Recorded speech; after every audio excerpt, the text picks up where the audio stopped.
एक बार की बात है, सूरजपुर गांव में एक खिलौने बेचने वाली आती थी। उस खिलौने बेचने वाली की वजह से सूरजपुर गांव की जिंदगी एकदम से बदल गई। आइए देखते हैं उस खिलौने वाले की वजह से सूरजपुर गांव की जिंदगी एकदम से कैसे बदली। सूरजपुर गांव में दो दोस्ती बड़ी ही निराली और बड़ी ही चर्चा में रहती थीं। एक जल परी जो कि गांव के बहुत दूर समुद्र में रहने वाली थी, और एक गांव की मेहरा नाम। मेहरा, देखो वो लड़की कितने अच्छे अच्छे खिलौने बेच रही है ना। चलो उसके पास चलते हैं और कुछ खिलौने अपन भी ले लेते हैं। नहीं नहीं, मेरे पास पैसे नहीं हैं। अगर मैंने वो खिलौने ले लिए तो मेरी मम्मी बहुत मारेगी। तो मैं किस लिए हूँ, तुम बस वहाँ पर चलो, खिलौने के पैसे मैं दूंगी, मेरे पास बहुत पैसा है। इतना ही कहकर वह जल परी की लड़की उस खिलौने के पास चली जाती है और फिर वह भी चली जाती है। अरे बच्ची, तू कहाँ से आई है? मैंने तो कभी पहले तुझे नहीं देखा। और ये तेने कैसे कपड़े पहन रखे? अरे नहीं नहीं, घबराने वाली कोई भी बात नहीं है। मैं तो बस तुम्हारे पास के ही समुद्र में रहती हूँ। मैं एक जल परी की बेटी हूँ, इसलिए मैं ऐसे ही कपड़े पहनना पसंद करती हूँ। और ये मेरी दोस्त मेहरा है। हम तुम्हारे पास खिलौने खरीदने आए हैं, तुम हमें खिलौने दिखाओ।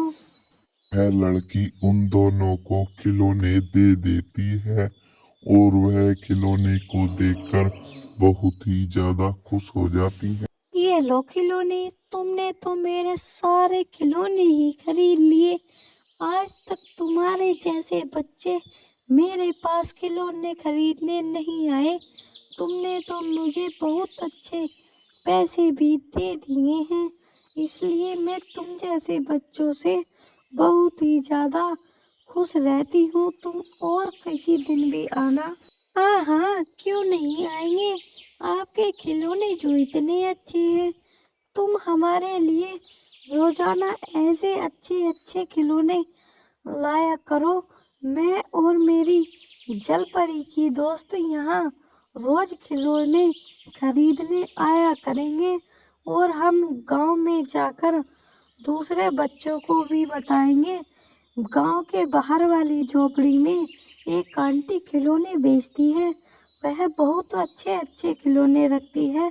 तुम फिक्र मत करो, तुम्हारी दुकानदारी बहुत अच्छी चलेगी। इतनी बात कहकर वह जल परी और उसकी दोस्त वहां से जाने लगती हैं। वह आंटी भी बहुत ज्यादा खुश थी। उसके पास भी बेचने के लिए खिलौने शेष नहीं बचे थे, इसलिए वह भी अपने घर चली जाती है।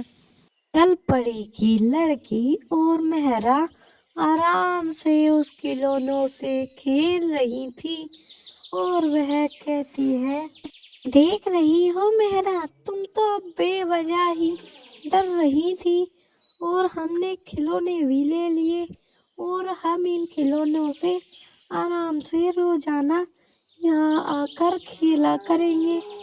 लेकिन तुम उस लड़की को यह मत बताना कि मैं एक समुद्र में रहने वाली जल परी की बेटी हूँ, वरना वो मुझे मार देंगे।